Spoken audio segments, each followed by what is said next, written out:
नमस्कार दोस्तों, हिंदी कहानी 2.0 चैनल में आपका स्वागत है। तो आज हम कहानियों की अगली श्रृंखला में मुंशी प्रेमचंद जी द्वारा लिखित कहानी विमाता को सुनते हैं। लेकिन उससे पहले आप सभी लोग से एक विनम्र अनुरोध है कि अगर चैनल पर नए हैं तो चैनल को सब्सक्राइब जरूर कीजिएगा। तो चलिए शुरू करते हैं कहानी विमाता। स्त्री की मृत्यु के 3 ही मास बाद पुनर्विवाह करना मृत आत्मा के साथ ऐसा अन्याय और उसकी आत्मा पर ऐसा आघात है जो कदापि क्षम्य नहीं हो सकता। मैं यह कहूँगा कि उस स्वर्गवासिनी की मुझसे अंतिम प्रेरणा थी और न मेरा शायद यह कथन नहीं मान्य समझा जाए कि हमारे छोटे बालक के लिए माँ की उपस्थिति परम आवश्यक थी। परंतु इस विषय में मेरी आत्मा निर्मल है और मैं आशा करता हूँ कि स्वर्गलोक में मेरे इस कार्य की निर्दय आलोचना न की जाएगी। सारांश यह कि मैंने विवाह किया और यद्यपि एक नव विवाहिता वधू को मातृत्व उपदेश बेसुरा राग था, पर मैंने पहले ही दिन अम्बा से कह दिया था कि मैंने तुमसे केवल इस अभिप्राय से विवाह किया है कि तुम मेरे भोले बालक की माँ बनो और उसके हृदय से उसकी माँ की मृत्यु का शोक भुला दो। 2 मास व्यतीत हो गए। मैं संध्या समय मुन्नू को साथ लेकर वायु सेवन को जाया करता था। लौटते समय कतिपय मित्रों से भेंट भी कर लिया करता था। उन संगतों में मुन्नू श्यामा की भांति चहकता। वास्तव में इन संगतों से मेरा अभिप्राय मनोविनोद नहीं, केवल मुन्नू के असाधारण बुद्धि चमत्कार को प्रदर्शित करना था। मेरे मित्रगण जब मुन्नू को प्यार करते और उसकी विलक्षण बुद्धि की सराहना करते तो मेरा हृदय बांसों उछलने लगता था। एक दिन मैं मुन्नू के साथ बाबू ज्वाला सिंह के घर बैठा हुआ था। ये मेरे परम मित्र थे। मुझमें और उनमें कुछ भेदभाव न था। इसका अर्थ यह नहीं कि हम अपनी क्षुद्रताएं, अपने पारिवारिक कलह आदि और अपनी आर्थिक कठिनाइयां बयान किया करते थे।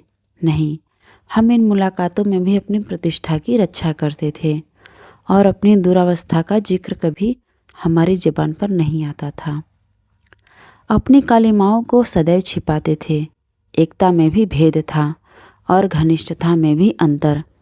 अचानक बाबू ज्वाला सिंह ने मुन्नू से पूछा, क्यों, तुम्हारी अम्मा तुम्हें खूब प्यार करती है ना? मैंने मुस्कुराकर मुन्नू की ओर देखा। उसके उत्तर के विषय में मुझे कोई संदेह न था। मैं भली भांति जानता था कि अम्बा उससे बहुत प्यार करती है, परंतु मेरे आश्चर्य का ठिकाना न रहा जब मुन्नू ने इस प्रश्न का उत्तर मुख से न देकर नेत्रों से दिया। उसके नेत्रों से आंसू की बूंदें टपकने लगी। मैं लज्जा से गड़ गया। इस अश्रु जल ने अम्बा के उस सुंदर चित्र को नष्ट भ्रष्ट कर दिया जो गत 2 मास से मैंने हृदय में अंकित कर रखा था। ज्वाला सिंह ने कुछ संशय की दृष्टि से देखा और पुनः मुन्नू से पूछा, क्यों रोते हो बेटा? मुन्नू बोला, रोता नहीं हूँ, आंखों में धुआं लग गया था। ज्वाला सिंह का विमाता की ममता पर संदेह करना स्वाभाविक बात थी, परंतु वास्तव में मुझे भी संदेह हो गया। अम्बा सहृदयता और स्नेह की वह देवी नहीं है जिसकी सराहना करते मेरी जिह्वा न थकती थी। वहाँ से उठा तो मेरा हृदय भरा हुआ था और लज्जा से माथा न उठता था। मैं घर की ओर चला तो मन में विचार करने लगा कि किस प्रकार अपने क्रोध को प्रकट करूं। क्यों न मुंह ढांपकर सो रहूं। अम्बा जब पूछे तो कठोरता से कह दूं कि सिर में पीड़ा है, मुझे तंग मत करो। भोजन के लिए उठाए तो झिड़क कर उत्तर दूं। अम्बा अवश्य समझ जाएगी कि कोई बात मेरी इच्छा के प्रतिकूल हुई है। मेरे पांव पकड़ने लगेगी। उस समय अपनी व्यंग्यपूर्ण बातों से उसका हृदय भेद डालूंगा।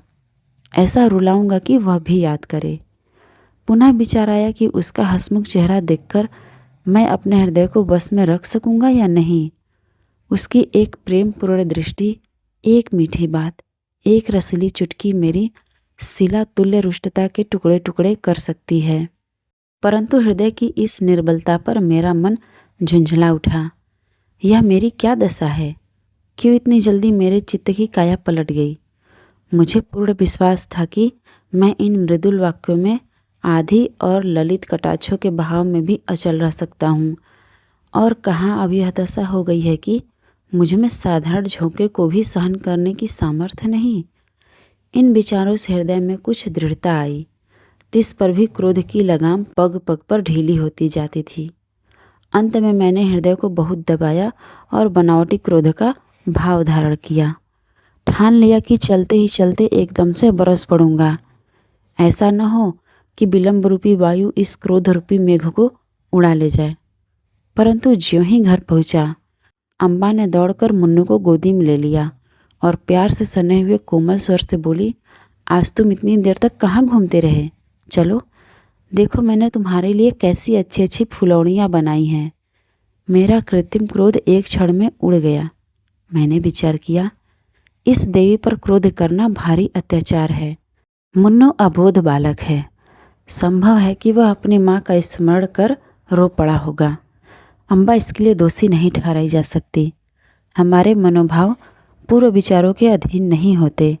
हम उनको प्रकट करने के निमित्त कैसे कैसे शब्द गढ़ते हैं, परंतु समय पर शब्द हमें धोखा दे जाते हैं और वही भावनाएं स्वाभाविक रूप से प्रकट होती हैं। मैंने अम्बा को न तो कोई व्यंग्यपूर्ण बातें ही कहीं और न क्रोधित होकर मुंह ढाँपकर सोया ही, बल्कि अत्यंत कोमल स्वर में बोला, मुन्नू ने आज मुझे अत्यंत लज्जित किया। खजांची साहब ने पूछा, तुम्हारी नई अम्मा तुम्हें प्यार करती है या नहीं? तो ये रोने लगा। मैं लज्जा से गड़ गया।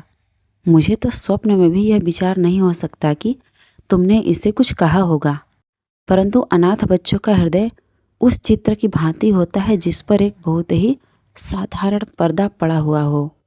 पवन का साधारण झोंका भी उसे हटा देता है।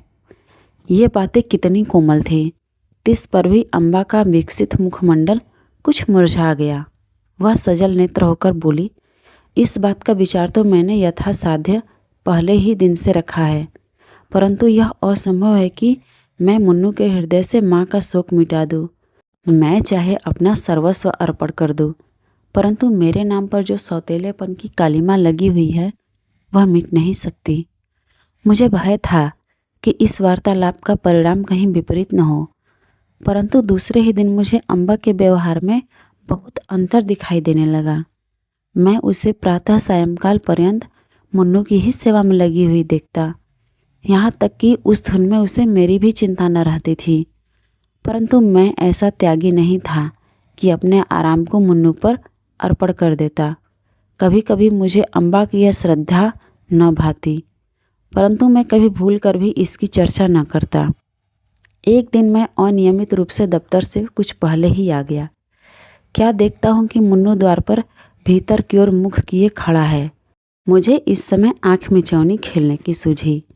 मैंने दबे पांव पीछे से जाकर उसके नेत्र मूंद लिए, पर शोक, उसके दोनों गाल अश्रुपूरित थे। मैंने तुरंत दोनों हाथ हटा लिए। ऐसा प्रतीत हुआ मानो सर्प ने डस लिया हो। हृदय पर एक चोट लगी। मुन्नू को गोद में लेकर बोला, मुन्नू क्यों रोते हो? यह कहते कहते मेरे नेत्र भी सजल हो आए। मुन्नू आंसू पीकर बोला, जी नहीं, रोता नहीं हूँ। मैंने उसे हृदय से लगा लिया और कहा, अम्मा ने कुछ कहा तो नहीं? मुन्नू ने सिसकते हुए कहा, जी नहीं, मुझे वह बहुत प्यार करती हैं। मुझे विश्वास न हुआ। पूछा, वह प्यार करती तो तुम रोते क्यों? उस दिन खजांची के घर भी तुम रोए थे। तुम मुझसे छिपाते हो। कदाचित तुम्हारी अम्मा अवश्य तुमसे कुछ क्रुद्ध हुई है। मुन्नू ने मेरी ओर कातर दृष्टि से देखकर कहा, जी नहीं, वह मुझे बहुत प्यार करती हैं। इसी कारण मुझे बारंबार रोना आता है। मेरी अम्मा मुझे अत्यंत प्यार करती थी। वह मुझे छोड़कर चली गई। नई अम्मा उससे भी अधिक प्यार करती हैं, इसलिए मुझे भय लगता है कि उसकी तरह यह भी मुझे छोड़कर न चली जाए। यह कहकर पुनः मुन्नू फूट फूट कर रोने लगा। मैं भी रो पड़ा। अम्बा के इस स्नेहमय व्यवहार ने मुन्नू के सुकोमल हृदय पर कैसा आघात किया था। थोड़ी देर तक मैं स्तंभित रह गया।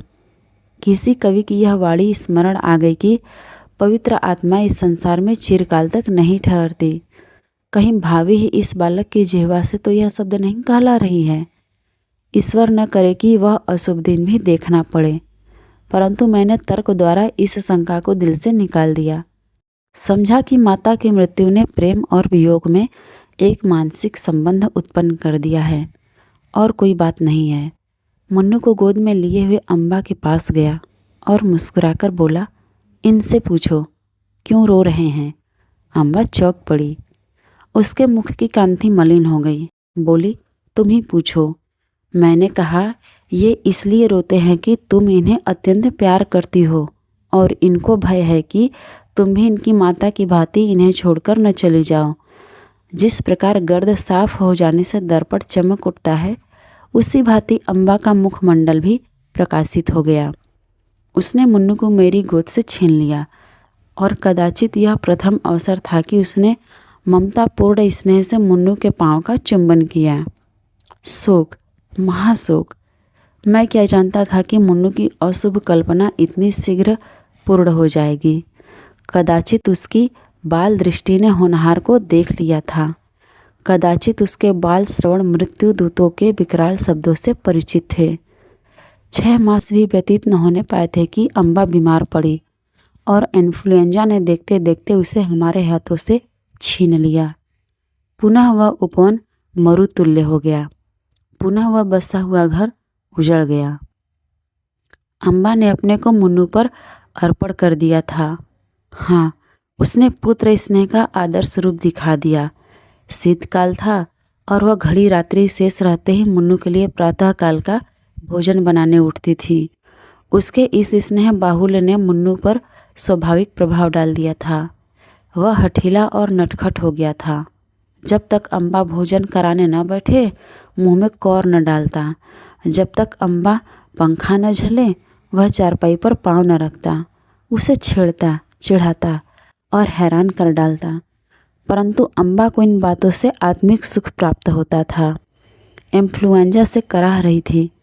करवट लेने तक की शक्ति न थी। शरीर तबाह हो रहा था। परंतु मुन्नू के प्रातःकाल के भोजन की चिंता लगी रहती थी। हाय, वह निस्वार्थ मातृ स्नेह अब स्वप्न हो गया। उस स्वप्न के स्मरण से अब भी हृदय गदगद हो जाता है। अम्बा के साथ मुन्नू का चुलबुलापन तथा बाल क्रीड़ा विदा हो गया। अब वह शोक और नैराश्य की जीवित मूर्ति है। वह अब भी नहीं रोता। ऐसा पदार्थ खोकर अब उसे कोई खटका, कोई भय नहीं रह गया। तो आज की मुंशी प्रेमचंद जी द्वारा लिखित कहानी विमाता आपको कैसी लगी, कमेंट करके ज़रूर बताइएगा। और अगर चैनल पर नए हैं तो चैनल को सब्सक्राइब ज़रूर कीजिएगा और अपने दोस्तों को भी शेयर कीजिएगा।